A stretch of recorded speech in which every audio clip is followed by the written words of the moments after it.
Chapter 6, The Second Law of Thermodynamics. All right, everyone. Today we're going to have a fun story time about something called the Second Law of Thermodynamics. Imagine you have a cup of hot chocolate. You leave it on your table and come back after a while. What happens? It gets cold, right? It doesn't magically get hotter. This simple observation is what the second law is about. It tells us the direction of energy movement. While the first law says energy cannot be created or destroyed, the second law tells us how energy behaves. Energy likes to go from hot to cold, like your hot chocolate cooling down. Let's think about something called a heat engine. Imagine you have a machine that takes heat from something very hot, like a fire, and uses some of that heat to do work, like turning a wheel, and the rest goes into the cooler surroundings. That's what a heat engine does. It takes heat from a high-temperature place, uses it to do work, and dumps the leftover heat into a low-temperature place.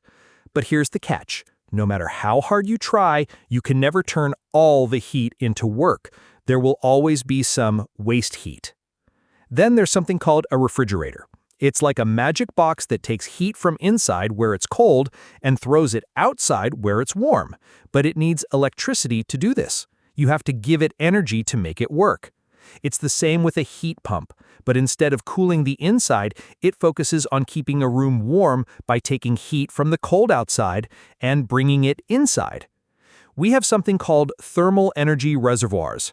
Imagine a big ocean or the sky. No matter how much heat you give or take from it, its temperature doesn't change much.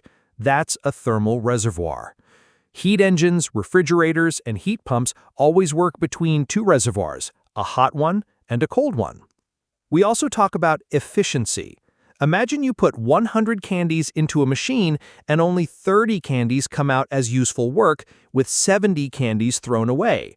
That means the machine is 30% efficient. Even the best engines we have waste a lot of heat. Your car engine, for example, wastes more than half of the fuel's energy. Then comes something fun called the Carnot cycle. It's like an imaginary perfect cycle with the highest efficiency possible. It's like dreaming of the perfect machine. But in the real world, we always have friction, heat losses, and other problems, so we can't reach Carnot efficiency, but we try to get close. The second law also tells us there are no magic machines. You can't build a machine that runs forever without fuel, called a perpetual motion machine. People have tried for hundreds of years, but they always fail. It's like trying to make a chocolate cake without any ingredients. Impossible. We also learn about entropy, which is like a measure of messiness. Energy spreads out and becomes less useful, like how your clean room becomes messy over time. You can clean it up, but you have to do work, just like how we need to work to make energy useful again.